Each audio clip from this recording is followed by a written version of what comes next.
Hello everyone, welcome back to my channel. আজ আমার special magic মালাইকারি বানিয়ে দেখাবো। প্রথম ফ্রেশ একটা নারকেল কুড়ে নিলাম।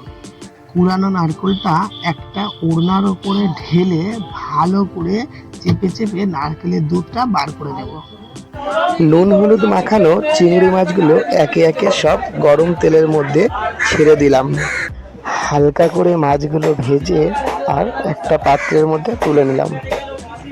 মাছ ভাজা তেলে এবারে তেজপাতা, শুকনো লঙ্কা আর জিরে ফোড়ন থেকে মিষ্টি গন্ধ বার হলে দিয়ে দিচ্ছি।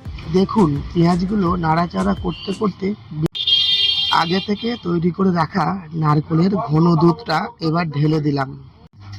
এবারে ভেজে রাখা চিংড়ি মাছগুলো একে একে সব ঝোলে। এবারে মশলা আর পেঁয়াজের সাথে দুধটা খুব ভালো করে নেড়ে চেড়ে মিশিয়ে নিলাম।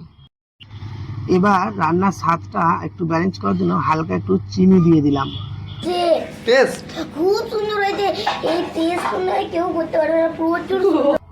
প্লিজ বন্ধুরা একটা লাইক একটা সাবস্ক্রাইব করে দাও, যাতে আমি আরো সুন্দর সুন্দর ভিডিও ছাড়তে পারি।